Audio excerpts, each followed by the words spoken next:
حضور صلی اللہ علیہ وسلم جب سدرۃ المنتہا سے فرمایا کہ پھر رف رف آیا. رف رف کہتے ہیں جیسے یہ قالین پڑی ہے نا، سجادہ ایک ٹکڑا جیسے قالین کا ہو، میں اس پہ کھڑا ہو گیا، پھر وہ مجھے لے کے چلا اور وہ عرش کے قریب لے گیا. تو میں نے دیکھا کہ جبریل علیہ السلام کھڑے ہیں. میں نے کہا جبریل تم بھی چلو میرے ساتھ. انہوں نے کہا بس یا رسول اللہ میری یہاں تک حد ہے.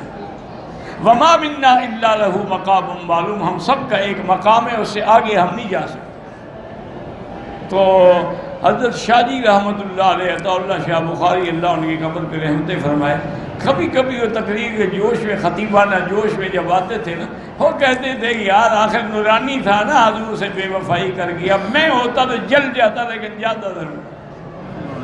ویسے کیا کریں گے، نورانی جو تھا نوری تھا نا بھائی. اسی لیے ایک دفعہ ان سے کسی نے سوال کیا ختم نبوت کے مسئلے پر، سب کٹھے تھے نا، حضرت شاہ احمد نورانی بھی تھے اور مولانا عبد الحامد بدایونی بھی تھے، اور اسی طریقے سے شیعہ کا مظفر علی شمسی بھی تھا، عین غین قراروی بھی تھا، بریلوی، دیوبندی، شیعہ، سب کچھ، چونکہ ختم نبوت کا مسئلہ سب کا متفق علیہ ہے. لیکن ایک وقت ایسا آیا تو حضرت کے پیر جو تھے نا گولڈا شریف والے، حضرت میر علی رحمۃ اللہ علیہ، اللہ ان کی قبر پہ کروں رحمت کرے، تو بہت بڑے عالم بھی تھے اور پیر بھی تھے. عالم بھی بہت بڑے تھے، اور ان کا کتب خانہ جو ہے نا اتنا بڑا تھا کہ اس کو دیکھنے کے لیے علامہ انور شاہ کاشمیری بھی گئے تھے صرف کتب خانے کی زیارت کرنے کے لیے. تو حضرت عطا اللہ شاہ بخاری کی بیعت تھی حضرت پیر مہر علی شاہ سے، ان کے پیر تھے. ختم نبوت کی تحریک چل رہی تھی تو گرفتاریاں ہو رہی تھیں اور گولیاں چل رہی تھی. تو شاہ جی گئے تو انہوں نے کہا کہ حضرت آپ ہماری قیادت کریں، جب آپ آگے ہوں گے تو پھر پورا پاکستان الٹ پڑے گا.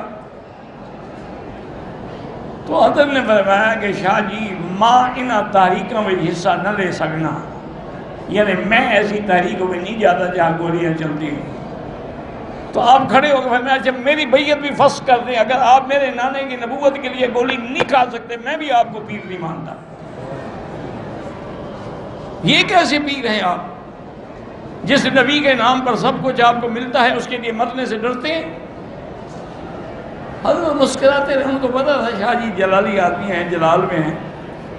تو انہوں نے بھی ساتھ نہیں دیا.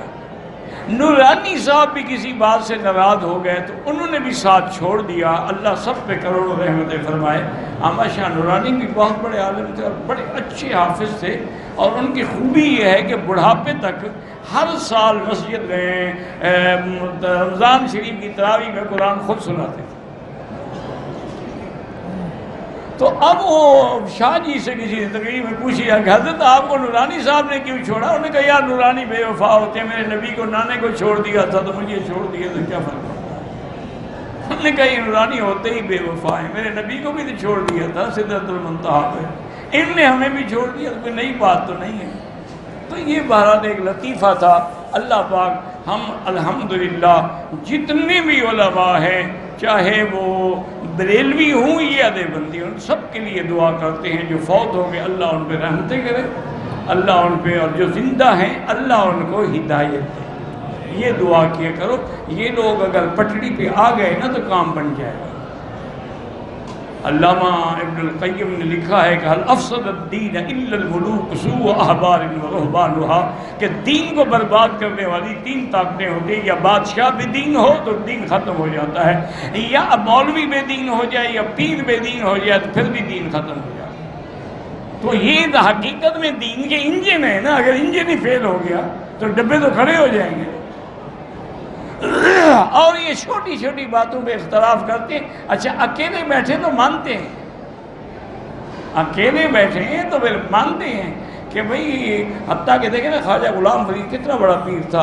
خواجہ غلام فرید قریجہ پاک پٹن والے، یعنی چاچڑا شریف اور پاک پٹن. تو ان سے کسی نے پوچھا کہ حضرت کیا اللہ کے نبی خاتم الانبیاء بھی عالم الغیب ہیں؟ تو حضرت پیر صاحب نے فرمایا کہ علم غیب خاص ہے، خداست، غیب اللہ کا خاصہ ہے، خاصۃ الشیء لا یوجد فی غیرہ، اور خاصہ کا معنی یہی ہوتا ہے کہ کسی اور میں نہ ہو، اللہ کے سوا کوئی عالم رویا نہیں۔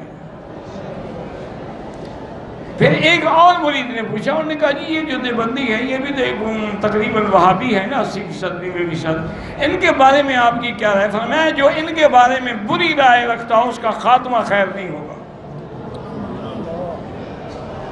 یہ لوگ تھے حضرت، یہ تو آج کل پیدا ہو گئے ہیں زاغوں کے تصرف میں، عکازوں کے نشے میں، کہ کہاں جناب حضرت جلال الدین بخاری، اور کہاں محبوب سبحانی، اور کہاں حضرت بہاء الدین زکریا، اور آج جو وارث بیٹھے ہوئے مجاور، آپ خود شکل دیکھ کے پہچان لیں گے کہ کتنے بڑے بزرگ ہیں۔ بہرحال اللہ ان کو ہدایت دے، میں تو دعا کرتا رہتا ہوں، وہ مجھے چاہے گالیاں دے چاہے کچھ کرے۔